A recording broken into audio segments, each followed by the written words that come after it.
Usually, I like to let my feet hang over the bed while I sleep. Occasionally, I like to let my arms flail about during sleep as well. But all that has changed.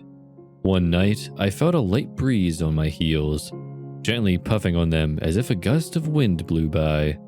So, I drew in my feet and fell back asleep, dismissing it as being from the broken window. The next night, it happened again.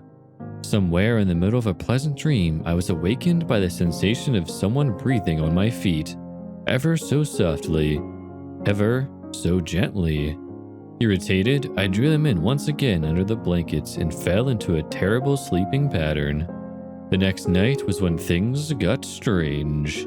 I woke up again, my eyes barely able to open, crusted over by sleep dust. In the half-light, I could barely make out a figure poking through the slate in my bunk bed.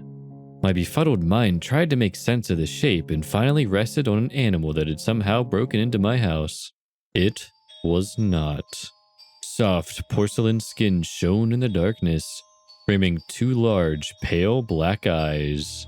It was breathing on my feet. I froze with fear. Remember, I could barely see. It was 2 a.m. Does it have small feetsies? Came a tiny voice, soft and childlike. What? I stuttered. I couldn't move now. I was too scared. Doth it have feetsies? The thing repeated, a little louder this time. I could now make out that whatever this thing was had some serious speech impediment. Look, I grumbled. You better get the fuck out of my house before I call the cops. That's when it responded by opening its mouth.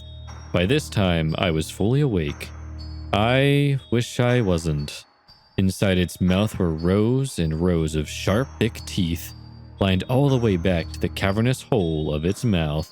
Strangely, the story I once read called God's Mouth suddenly came to mind. Its mouth was wide that I knew this was some kind of nightmare. It chomps down on my foot, and I feel a piercing pain on my left 3 toes. I shriek into the night, and the night inhales me. Sometime in the morning, I wake up to my parents sitting over me with frightened expressions on their faces. Apparently, I had woken them up with my screaming, and they rushed into my room. They found me passed out with my foot crudely cradled in my arm. I had somehow held onto it during the night in an awkward fetal position. Upon inspection of my toes, I found nothing wrong except a few faintly visible marks lining the skin around the nails. It was slightly clammy, like I had dipped my toes in a vat of water for too long. My parents insist there was nothing in my room that night, and that I had suffered a series of night terrors. But I know better. Oh yes, I am never sleeping with my feet out again, lest that freak come back here. No siree.